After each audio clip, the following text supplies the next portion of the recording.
देखिए last class में हमारा जो डिस्कशन चल रहा था उसको हम एक बार फिर से रिपीट करेंगे क्योंकि एक पॉइंट क्लियर नहीं हुआ था। क्या बात चल रही थी? कुछ ऐसे मानसिक तर्कवादी हैं जो प्रति पदार्थ में तत्व यानी कि आत्मा पर अपना मत व्यक्त करते हैं। ये प्रमुखतः दो प्रकार के हैं और ये दो विविध त्रुटिपूर्ण निष्कर्षों पर पहुंचते हैं। प्रथम दल कौन सा था? जो आत्मा को स्वीकार ही नहीं करते हैं, मानते ही नहीं है कि आत्मा कुछ होता भी है क्या, बस समझते हैं कि आत्मा मतलब कुछ भूत भूत की बातें हो रही है और यही स्वीकार करते हैं कि मृत्यु के समय पर ये जो शरीर है ये नष्ट हो जाता है। और आप देखेंगे सामान्यतः ऐसे खूब लोग होते हैं, सब यही तो मानते हैं। आत्मा वात्मा तो कोई जानता नहीं है या सुना भी होगा तो इतना कुछ डिटेल नहीं पता होती है और बस सोचते हैं कि जैसे कि शरीर नष्ट होता है तो व्यक्ति मर गया। अब दूसरे दल की क्या बात हुई थी?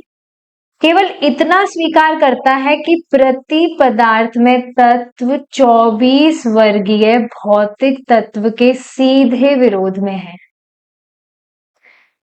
इस वर्ग को सांख्यवादी कहते हैं। तो देखिए सांख्यवादी कौन होते हैं? सांख्यवादी बेसिकली यहां पर देखिए बताया गया है 24 वर्गीय भौतिक तत्व। तो 24 वर्ग कौन से होते हैं?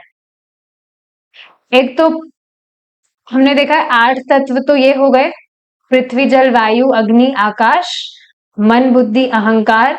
इसके अलावा और भी तत्व होते हैं जैसे रस गंध मिथ्या अहंकार, ये सारी जो चीजें हैं प्रकृति महत। तो ऐसे मिलाकर 24 भौतिक तत्व होते हैं।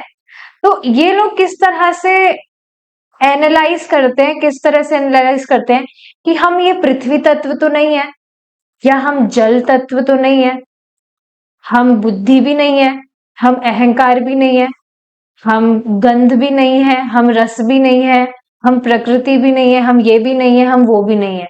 इस तरह से एनालाइज करते करते ये अंत में अन्वेषण के अंत में सांख्यवादी अंत तो गत्वा केवल एक दिव्य प्रति पदार्थ में निष्क्रिय तत्व का स्वीकार करते हैं।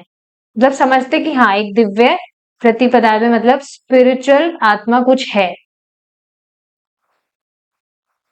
तो ये बात समझ रहे, सांख्यवादी लोग होते हैं जो इस तरह से ये जो 24 भौतिक तत्व है अलग अलग, मतलब ये जो संख्या है इसके ऊपर टेस्ट और एनालाइज करते हैं कि हम ये तो नहीं है, हम ये नहीं है, हम ये हाथ नहीं है, हम पैर नहीं है, हम गुदा नहीं है, हम मांस नहीं है, हम हड्डी नहीं है।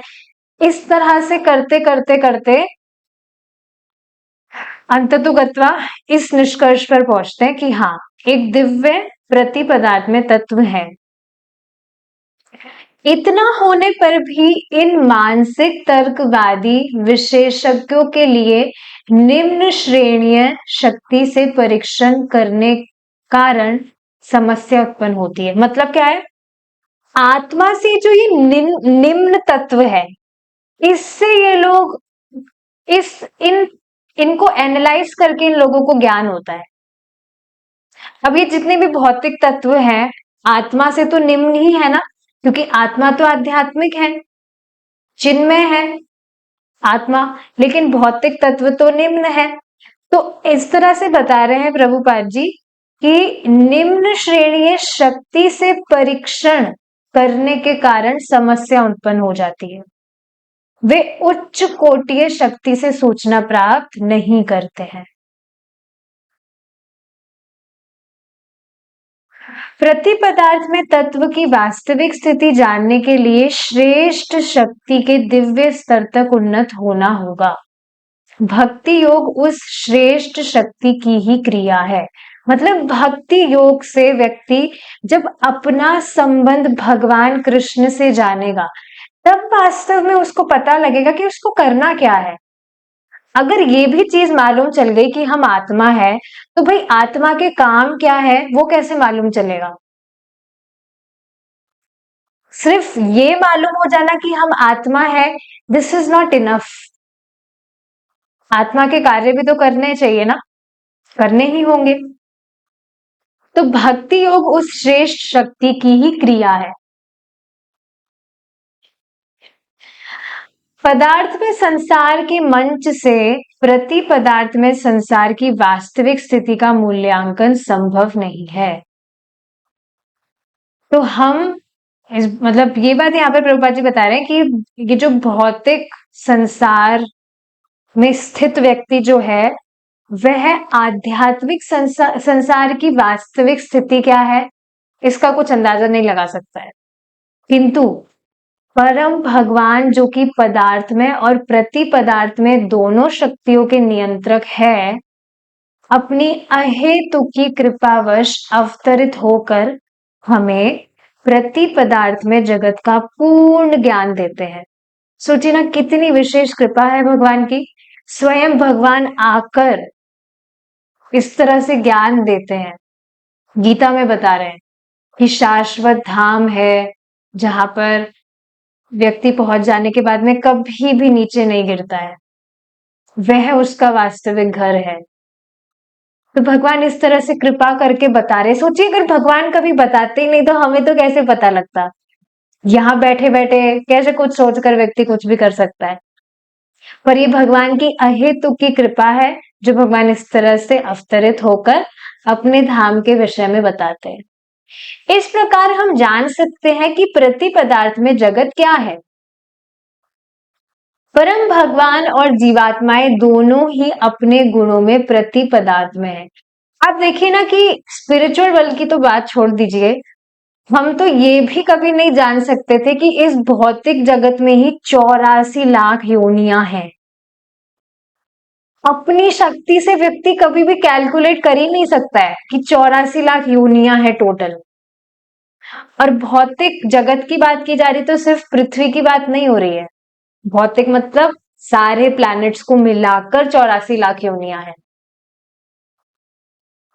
तो व्यक्ति जो भौतिक जगत में स्थित है वह अपनी क्षमता से कैसे कुछ गिन सकता है।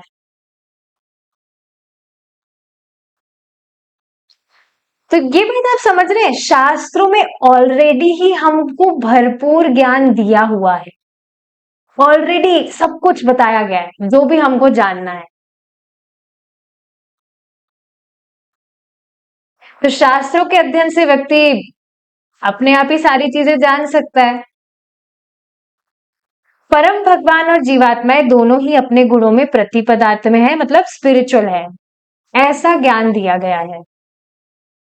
इस प्रकार जीवात्माओं का विशद अध्ययन करने पर, मतलब डिटेल में अध्ययन करने पर हम परम भगवान के विषय में जान सकते हैं। और यही वास्तविक में इस मनुष्य जीवन का उद्देश्य भी है कि व्यक्ति भगवान के विषय में जाने कि भगवान है कौन। अपना संबंध जानेगा तभी तो उस पर काम करेगा। प्रत्येक जीवात्मा एक स्वतंत्र व्यक्ति है, अतः परम श्रेष्ठ चेतना आत्मा भी परम श्रेष्ठ व्यक्ति होना चाहिए। जब एक जीवात्मा ही व्यक्ति है तो फिर जो परम श्रेष्ठ परमात्मा है वे भी व्यक्ति होंगे। इस पर एक क्वेश्चन किया था एक बार एक भक्त ने प्रभु जी की क्लास में कि क्या परमात्मा निराकार है। तो प्रभु जी उनको ठीक है समझा रहे थे। तो बाद में मेरे दिमाग में तो सिंपल सी बात आई कि जब आत्मा ही निराकार नहीं है तो परमात्मा निराकार कैसे होंगे। कितनी सिंपल सी बात है ना। जब यही हम समझ लिए कि आत्मा का साइज है, आत्मा का आकार है, तो जब आत्मा का आकार है तो जो परमात्मा है वे निराकार कैसे हो सकते हैं। वैदिक साहित्य में परम श्रेष्ठ व्यक्ति को कृष्ण की संज्ञा दी गई है जो कि उचित ही है।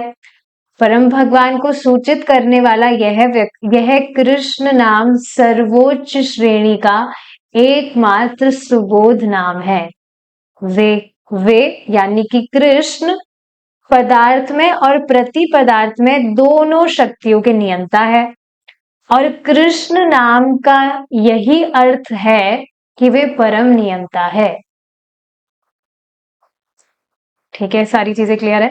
गीता में भगवान इसकी संपुष्टि इस प्रकार करते हैं, पदार्थ में यानी कि भौतिक तथा प्रति पदार्थ में यानी कि आध्यात्मिक नामक दो संसार हैं। पदार्थ में संसार 8 भौतिक तत्वों में विभिन्न निम्न गुणात्मक शक्ति से निर्मित है। कौन से वो 8 तत्व है? संसार की बात हो रही है। 5 एलिमेंट्स तो ये हो गए, जल, वायु, अग्नि वगैरह वगैरह, और बाकी के 3 मन, बुद्धि, अहंकार। तो ये 8 तत्व हो गए, जल, अग्नि, वायु, आकाश, पृथ्वी।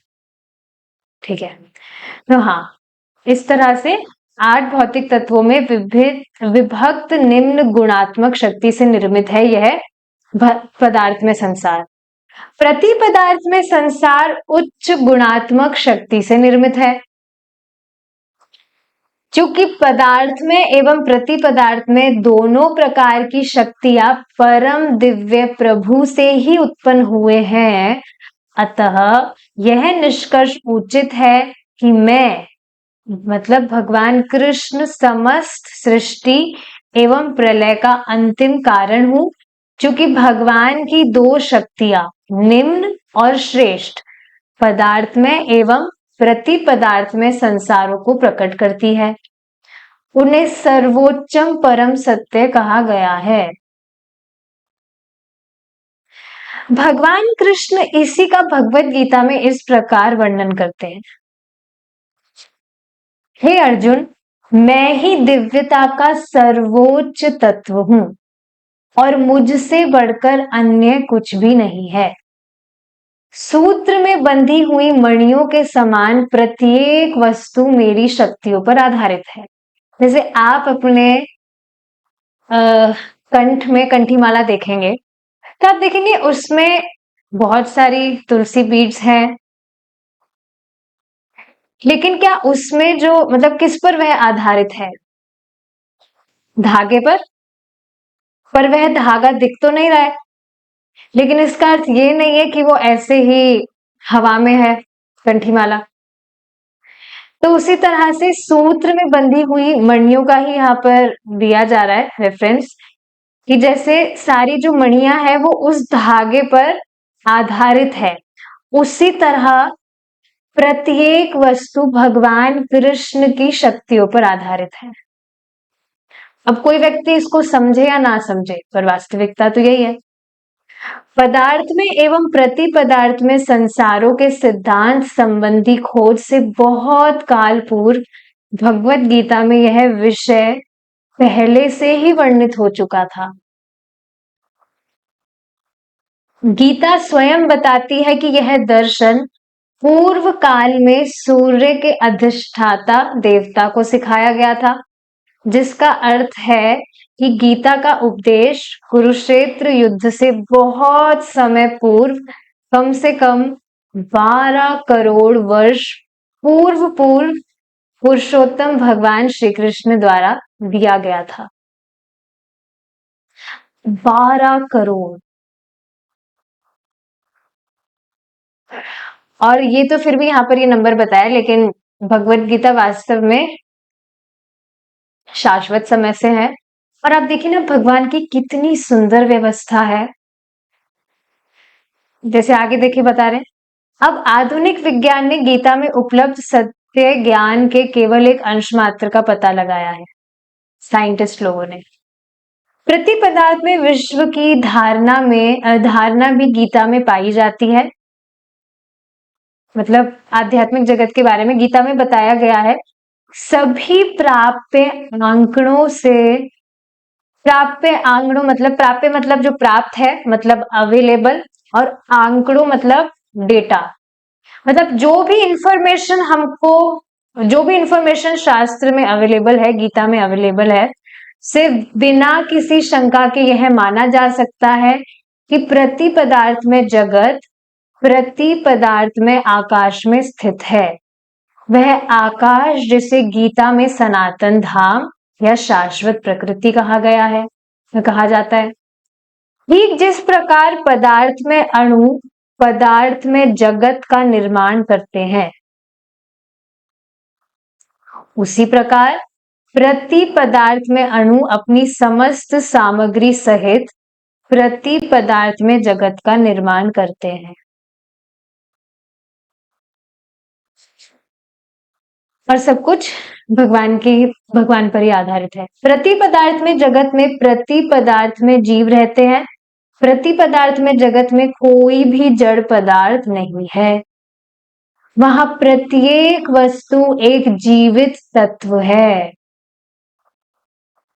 कुछ भी पदार्थ नहीं है, हर एक वस्तु, जो भी वस्तुएं हम यहाँ देखते हैं, सोचिए जैसे जैसे रूम में फ्रिज रखा है, वह भी एक व्यक्ति होता।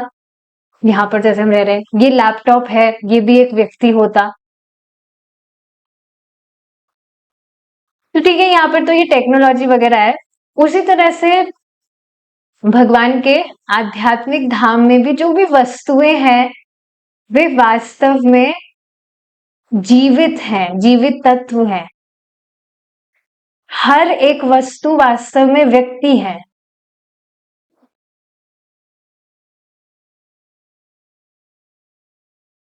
कितना अमेजिंग है ना ये चीज, कि कुछ भी भगवान की सेवा में कुछ भी वस्तु लग रही है, तो वे वस्तु भी वास्तव में एक व्यक्ति है। आप भी अपने आप को एक वस्तु में विस्तारित कर सकते हैं वहां पर जाके, भगवान के धाम में। जैसे आप देखेंगे, भगवान के धाम में चंद्रमा या सूरज की जरूरत नहीं है, लेकिन फिर भी भगवान के जो भक्त हैं वो अपने आप को उस रूप में विस्तारित कर लेते हैं भगवान की सेवा के लिए।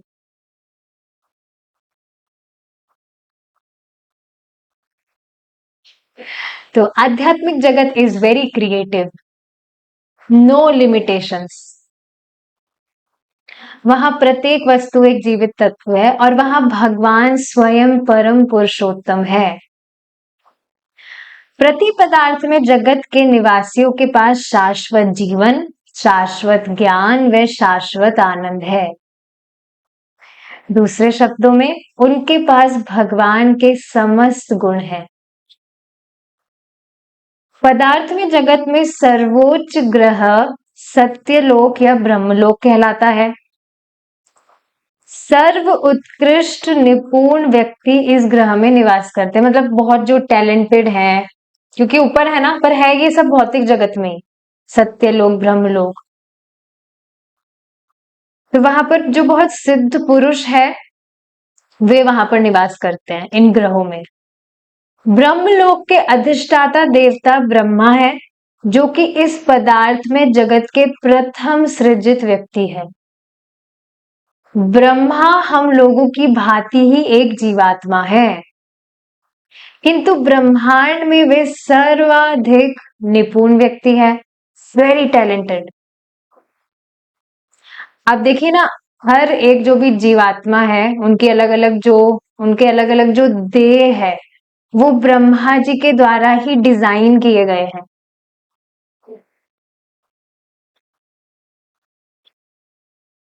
कितना मतलब बहुत दिमाग चाहिए ना। आप सोचिए, मनुष्य देह भी मिला है, इस पे अगर विचार किया जाए तो कितना कॉम्प्लेक्स है।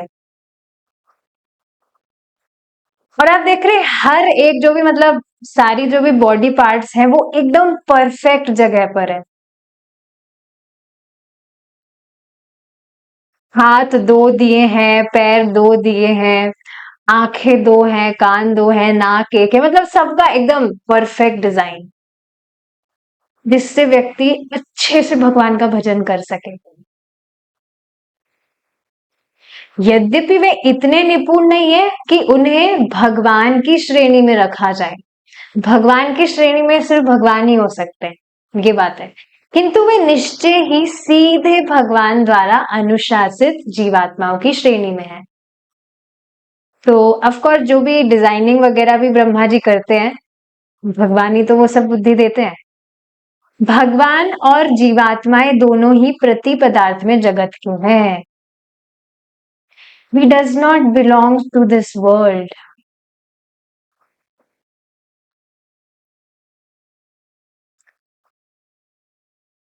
अतः वैज्ञानिक वास्तव में सभी लोगों की सेवा करेंगे यदि वे प्रति पदार्थ में जगत की रचना की शोध करेंगे कि उसका संचालन कैसे किया जा रहा है, वहां वस्तुओं का आकार किस तरह का है, वहां पर अधिष्ठाता व्यक्ति कौन है इत्यादि।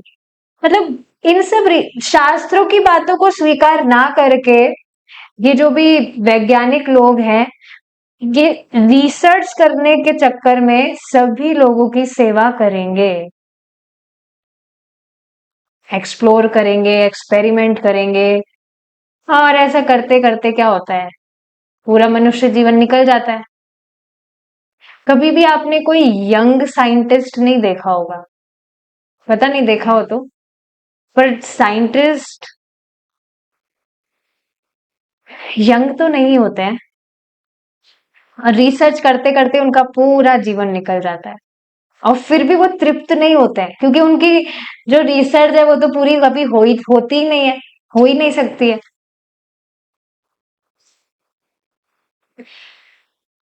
वैदिक साहित्य में श्रीमद् भागवतम इन तथ्यों पर विशद रूपेण प्रकाश डालता है। तो श्रीमद् भागवतम में डिटेल में सब कुछ बताया गया है। भगवत गीता श्रीमद् भागवतम का प्राथमिक अध्ययन है। समस्त वैज्ञानिकों को ज्ञान, तभी तो आप देखिए ना, श्रीमद् भागवतम है बहुत, मतलब बहुत बड़ा ग्रंथ है वैसे तो देखा जाए तो। काफी बार मैं सोचती हूँ कि अगर इसको दोबारा से स्टार्ट किया जाए तो कितना टाइम लग जाएगा। से कभी कभी मेरे मन में आता है कि मैं उसको वापस से दोबारा से स्टार्टिंग से सुनूं, प्रभु जी ने जो भी समझाया है, पर उसको जब हम डिस्कस करेंगे तभी पढ़ाई हो पाएगी, मुझे ऐसा ही लग रहा है। पर आप देखिए कितना बड़ा है, क्योंकि उसमें डिटेल में सब कुछ पर्याप्त मात्रा में ऑलरेडी दे दिया गया है जो हमें मालूम होना चाहिए। तभी तो पूरे जो भी वेद है उसका सार बताया गया है भगवत गीता भागवतम को। समस्त वैज्ञानिकों को ज्ञान की इन दो महान पुस्तकों का पूर्ण रूपेण अध्ययन करना चाहिए, यही मेन है, और वो ही नहीं कर रहे हैं। ये पुस्तकें वैज्ञानिक प्रगति के लिए अनेक विचार सूत्र प्रदान करेंगी और अनेक नए आविष्कारों की ओर संकेत करेंगी। आध्यात्मवादी और भौतिकतावादी, ये मनुष्यों के दो स्पष्ट वर्ग हैं।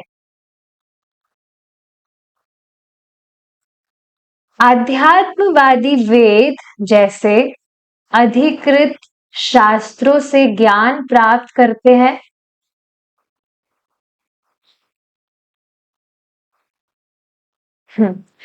वैदिक साहित्य उन प्रमाणित स्रोतों से ग्रहण किया जाता है जो कि दिव्य शिष्य परंपरा में होते हैं। यह शिष्य परंपरा गीता में भी वर्णित है। कृष्ण गीता में कहते हैं कि यह ज्ञान लाखों वर्ष पूर्व सूर्य के अधिष्ठाता देवता से कहा गया था, जिन्होंने यह ज्ञान अपने पुत्र मनु को दिया, जिनसे वर्तमान मानव की सृष्टि हुई है। तो सबसे पहले सूर्य भगवान सूर्य देव को भगवान ने गीता का ज्ञान दिया था।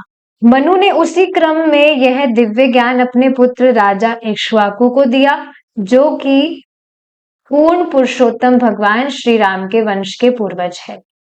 शिष्य परंपरा की यह लंबी कड़ी भगवान कृष्ण के आविर्भाव काल में, यानी कि 5000 वर्ष पहले टूट गई थी, और इसी हेतु कृष्ण ने अर्जुन को पुनः गीता सुनाई और इस प्रकार इस युग में उसे इस ज्ञान का प्रथम शिष्य बनाया। तो ये बात थी फिर से अर्जुन को गीता ज्ञान देने के पीछे की। तो इसी पर मैं ये बात बता रही थी कि अभी हमने पढ़ा था कम से कम 12 करोड़ पहले भगवान ने सबसे पहले सूर्यदेव को दिया था, लेकिन वो सिर्फ एक नंबर है, गीता अनादिकाल से है। तो यही बात आप सोचिए ना, जैसे 5000 वर्ष भी कोई कम तो नहीं है ना टाइम, लेकिन फिर भी आप देखिए भगवान की कितनी सुंदर व्यवस्था है कि 5000 वर्ष पूर्व पहले जो भगवान ने ज्ञान अर्जुन को दिया, वही गीता का ज्ञान एज इट इज अभी तक हमारे पास आ रहा है। कितनी सुंदर व्यवस्था है भगवान की, और हम एज इट इज उसको समझकर भगवान की भक्ति कर रहे हैं, उसको हम फॉलो कर रहे हैं, हमारे जीवन में आत्मसात कर रहे हैं।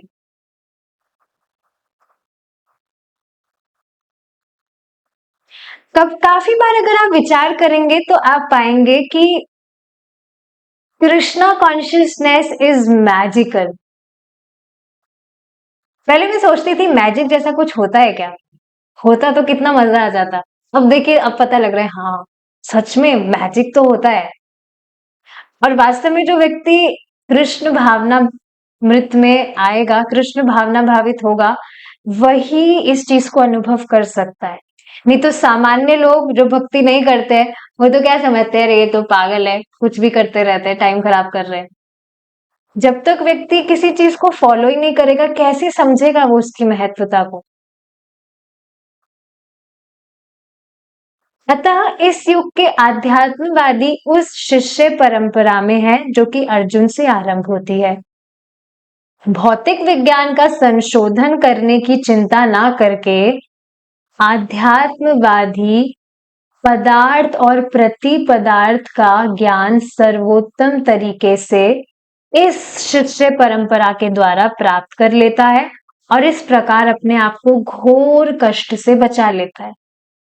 तो इन सब चीजों में नहीं पड़ता है वो, ये रिसर्च करना, ये करना, वो करना। जो शास्त्र में बताया गया है उसको एज इट इज एक्सेप्ट करके फॉलो करता है, और वास्तव में अपने आप को घोर कष्ट से बचा लेता है।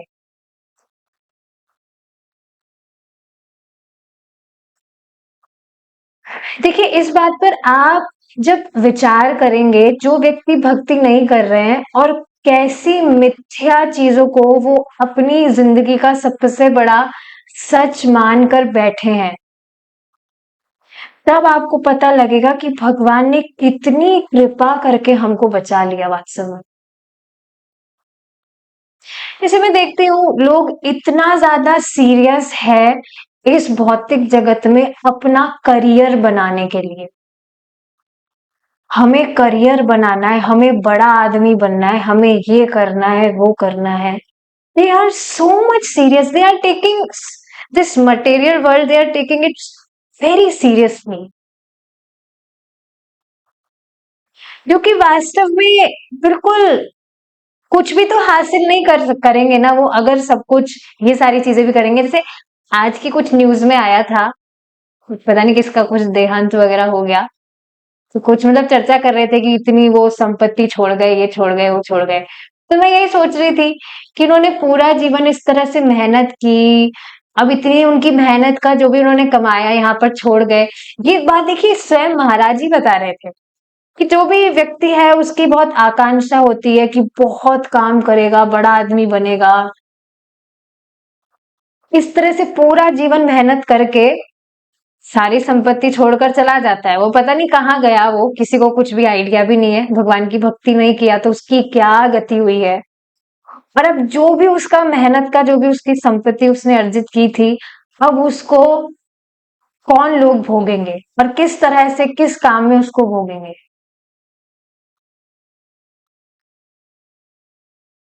तो वास्तव में उस व्यक्ति को कुछ भी तो हासिल नहीं हुआ, इस तरह से उसने मेहनत की।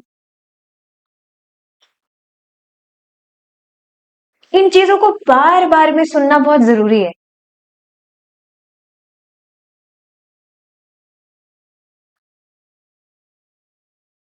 तो ये सारी बहुत ही स्ट्राइकिंग लाइन यहाँ पर प्रभुपाद जी कह रहे हैं, अपने आप को घोर कष्ट से बचा लेता है।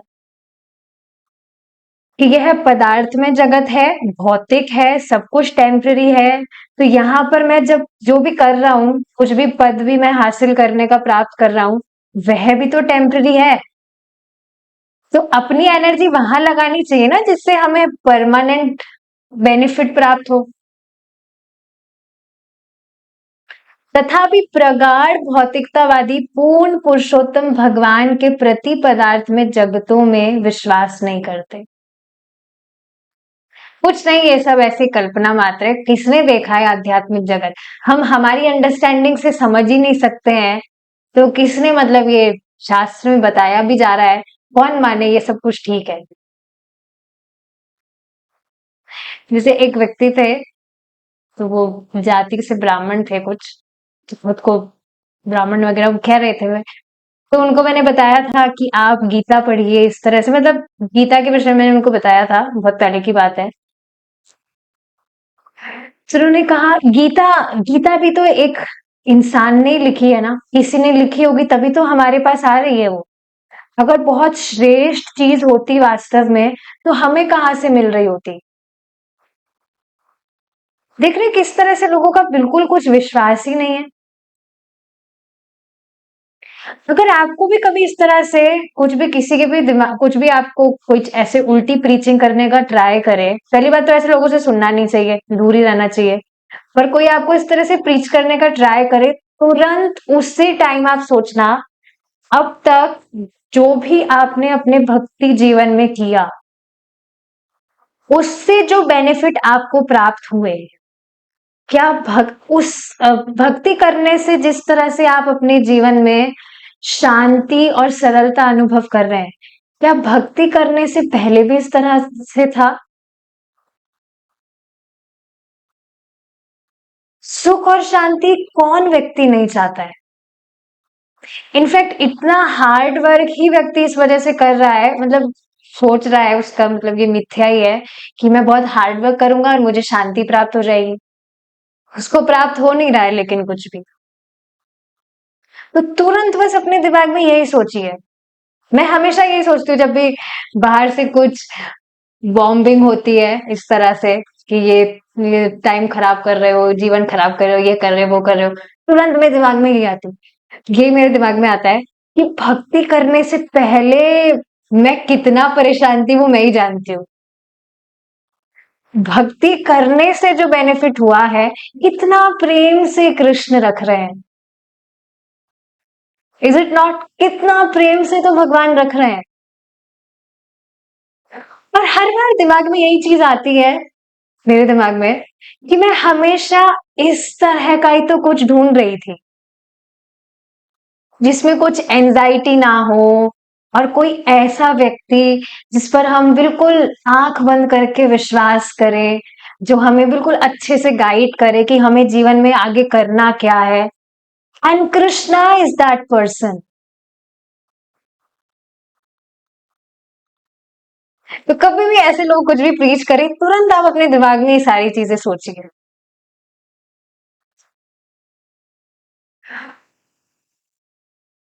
उन मतलब वो ही वॉज इन मिक्स, सारी चीजें उन्होंने फॉलो करी है। वो जो अपने आप को ब्राह्मण बोल रहे थे कि ये शिव योग किया है, राज योग किया है, ये किया है, वो किया है। तो मैंने उनको कहा जब आपने सब कुछ कर ही लिया है तो ये भी करके देख लीजिए। जब इतना एक्सप्लोर कर ही रहे हैं आप, तो इसको भी एक्सप्लोर करिए ना। तो पता नहीं उनको कुछ डर सा लग रहा था, क्योंकि वो खुद बता रहे थे उनके कोई दोस्त थे जिन्होंने पहले कुछ जिम वगैरह ज्वाइन किया होगा, तो उनके जो मित्र थे वो भी उनके साथ में जिमिंग वगैरह करते थे। अब जिमिंग में कुछ भी जो उल्टा फुल्टा खाने को बोलते हैं वो खाते थे, और ड्रिंक वगैरह जो भी मतलब फालतू की चीजें होती है वो सब वो करते थे। लेकिन उनको बाद में भक्तों का संग प्राप्त हुआ। भक्तों का संग प्राप्त हुआ तो भाई साहब, पूरे के पूरे वो व्यक्ति चेंज हो गए। मतलब आप देख रहे हैं ऐसा होता है, भक्ति में आने के बाद में व्यक्ति की शक्ल ही चेंज हो जाती है। तो पहले उनका जो भी ड्रेसिंग वगैरह था वो सब कुछ चेंज, धोती कुर्ता पहन के, तिलक विलक लगा के, कंठी माला पहन के, बिल्कुल कंप्लीटली चेंज सब कुछ। फॉर रेगुलेटिव प्रिंसिपल्स फॉलो करना, भगवान का प्रसाद पाना, सारी चीजें उन्होंने ये सब कुछ बंद कर दी। और भगवान के कीर्तन में जाना, वहां पर डांस वगैरह करना, ये सारी चीजें, मतलब पूरा आध्यात्मिक जीवन उनका हो गया। तो वो बता रहे थे मुझे कि इस तरह से मैंने उनको देखा था। और हमारे तो मतलब जो भी हमारे सर्कल में जो भी लोग हैं, वो उसको पागल बोलते हैं कि ये तो पागल हो गया, इसका तो दिमाग खराब हो गया है। तो मतलब उनको डर लग रहा था कि मैं भी इस तरह से पागल नहीं होना चाहता हूँ, मैं सामान्य जैसे जीवन हुए वही बढ़िया है। आप यकीन नहीं करेंगे, एक और भक्त थे, अभी भी यहीं पर ही है क्या, वो खुद बता रहे थे कि भक्ति में आने से पहले उनकी कॉलोनी में, मतलब भक्ति में आने से पहले सबको पता है कैसा क्या जीवन होता है, पार्टी वगैरह करना, ये करना वो करना, सारी भौतिकतावादी चीजें। तो वो भक्त बता रहे थे, भक्ति में आने से पहले पूरा कॉलोनी में सारा जो भी न्यू ईयर का अरेंजमेंट, दिवाली का अरेंजमेंट, ये अरेंजमेंट वो अरेंजमेंट, सब कुछ वो ही करते थे। अब लेकिन भक्ति में आने के बाद तो ये सारी चीजें तो होती नहीं है, इसमें तो कृष्ण की संतुष्टि तो कुछ है नहीं। तो तो अब उनके जो कॉलोनी वाले हैं वो वास्तव में उन भक्त से डरते हैं कि इन लोगों को पता नहीं क्या हो गया है, ये तो बिल्कुल ही चेंज हो गए हैं, हम भी इन लोगों की तरह पागल ना हो जाए, ये वो। तो पता नहीं लोगों के दिमाग में क्या चीजें हैं, लेकिन ये लोग ये सारी चीजें छोड़कर ये नहीं सोचते हैं कि ये कुछ भी पार्टी नहीं कर रहे हैं, घूमने नहीं जा रहे हैं, ये नहीं कर रहे हैं, वो भी नहीं कर रहे हैं, फिर भी इतने ज्यादा संतुष्ट कैसे हैं, इतने ज्यादा खुश कैसे हैं? क्योंकि इतनी लोगों में सोचने की बुद्धि होती ही नहीं है। आप सोचिए ना, नहीं तो किसको एंजॉयमेंट पसंद नहीं है, कौन नहीं चाहता कि हम एंजॉय करें, बढ़िया बढ़िया हम चमकीला कपड़ा पहनकर पार्टी में जाए, ये करे वो करे, जो भी चीजें होती है जिसको लोग एंजॉयमेंट मानते हैं अपने जीवन का, कौन वो सब नहीं करना चाहता। लेकिन कोई व्यक्ति आराम से साधारण जीवन जीकर भगवान की भक्ति करके ही संतुष्ट है, तो कुछ श्रेष्ठ है ना उसमें, जो इन पार्टी वार्टी में नहीं है। लेकिन साधारणता लोगों में इतनी बुद्धि नहीं होती है सारी चीजें सोचने की।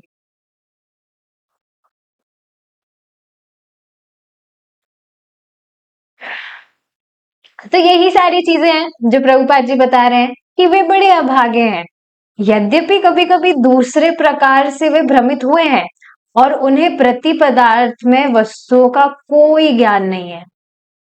अतः यह शुभ चिन्ह है कि भौतिक वैज्ञानिक पदार्थ में जगत के क्षेत्र की ओर धीरे धीरे आगे बढ़ रहे हैं साइंटिस्ट लोग।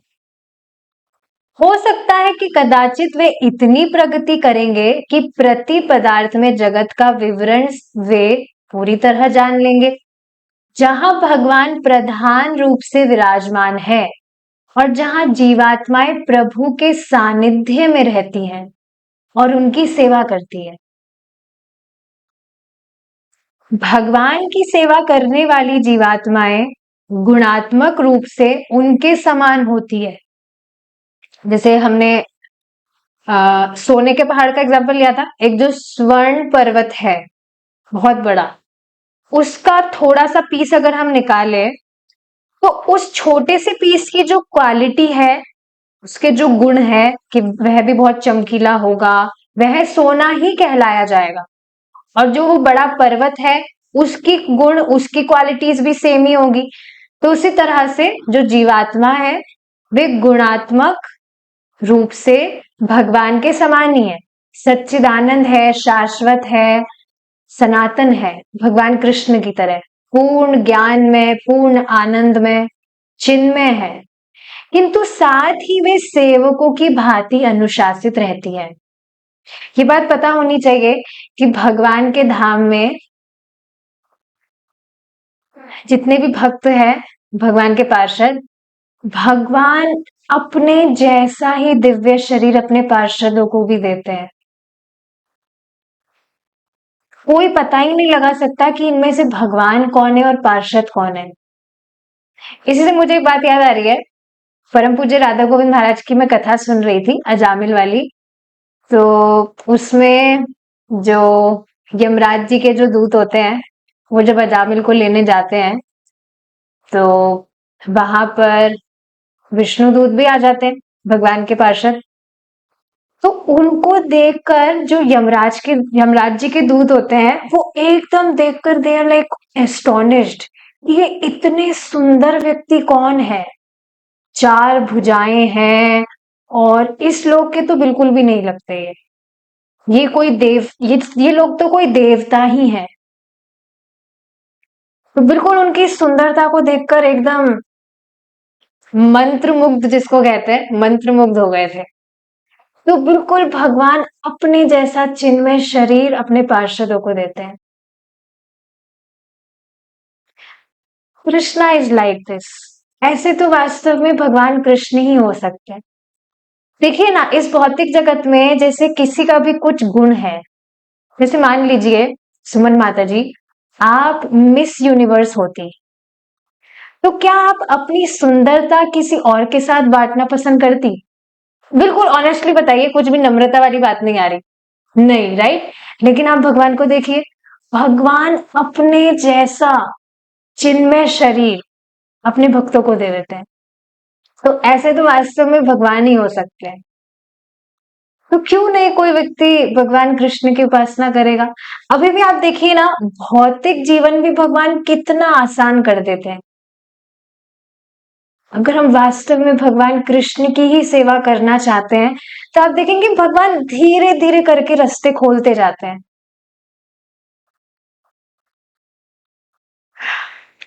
तो ये सारी चीजें हैं। प्रति पदार्थ में जगत में शासित और शासक में कोई अंतर नहीं होता है। जैसे यहाँ पर बॉस और सर्वेंट में कितनी इतनी चीजें होती है ना, बॉस अपने आप को बहुत श्रेष्ठ मानता है और अपने सर्वेंट को सर्वेंट मानता है, या जो सर्वेंट है वो भी अपने आप को बहुत इंफीरियर मानता है। लेकिन भगवान के जगत में इस तरह का कोई अंतर नहीं होता है। उनका संबंध परिपूर्ण होता है और उसमें भौतिकता का कोई छटा नहीं रहती। भौतिकता की कोई छटा नहीं रहती। इसका अर्थ क्या है? जैसे यहाँ पर जो भी हम डुअलिटीज देखते हैं, इन्फ्योरिटीज एंड ऑल, सारी जो चीजें हैं वो भगवान के धाम में नहीं होती है। आप देखिए, हम हमारे जो भी विकार है, लोभ, क्रोध, ये सब, ये पूरी तरह से नष्ट हो जाने के बाद व्यक्ति भगवान के धाम लौटता है। ये जो हमारा अंतःकरण है, मन बुद्धि अहंकार, सटल बॉडी है, ये पूरी तरह से नष्ट हो जाता है। बिल्कुल ये जो गंदगी है ये रहती ही नहीं है। तो यही चीज बताई जा रही है कि वहां भौतिकता की कोई छटा नहीं रहती। लेकिन ठीक है, दिखने में भगवान के पार्षद और भगवान एक जैसे लगते हैं, लेकिन भगवान के पार्षदों को बहुत अच्छे से ये चीज पता होती है कि हम भगवान नहीं है, भगवान तो कृष्ण ही है। जैसे एक बार प्रभु जी ने बताया था कि भगवान के धाम में आए थे कोई भक्त, तो वहां पर भगवान के पार्षद भगवान की तरह ही दिख रहे थे दिखने में, तो उनको प्रणाम करने लगे भगवान समझ के कि आप तो भगवान है, आप तो भगवान है। तो उन्होंने कहा नहीं नहीं नहीं, हम भगवान नहीं है, हम भगवान नहीं है, भगवान तो कृष्ण है, भगवान अंदर है। इस तरह से तो भगवान के पार्षदों को बहुत अच्छे से पता होता है कि हम भगवान नहीं है, और इस तरह का कुछ मिथ्या अहंकार वहां होता भी नहीं है। पदार्थ में संसार का स्वभाव विनाशी है। गीता के अनुसार भौतिक वैज्ञानिकों की इस धारणा में आंशिक सत्य है कि टकराव होने की संभावना में पदार्थ में और प्रति पदार्थ में जगतों का नाश होगा, जो कि गलत है। ठीक है, ये बिल्कुल सही बात नहीं है कि जो स्पिरिचुअल वर्ल्ड है वो भी खत्म हो जाएगा। पदार्थ में संसार स्वभाव में विनाशी है, लेकिन इनकी ये जो थ्योरी है, रिसर्च है कि पदार्थ में यानी कि मटेरियल वर्ल्ड और प्रति पदार्थ में यानी कि स्पिरिचुअल वर्ल्ड एक समय में टकराने के बाद में सब कुछ खत्म हो जाए। पदार्थ में संसार प्रकृति के परिवर्तनशील गुणों की संरचना है। इन गुणों को सत्व, रजस व तमस की संज्ञा दी गई है। अब यहाँ पर गुणों का वर्णन होगा अलग अलग, ये जो सतो, रजो और तमो गुण है, जिसको हम हमारी नेक्स्ट क्लास में कंटिन्यू करेंगे अगर भगवान ने चाहा तो। ठीक है, अब हम यहाँ पर रुकेंगे। हरे कृष्णा। जय श्रीला प्रभुपाद।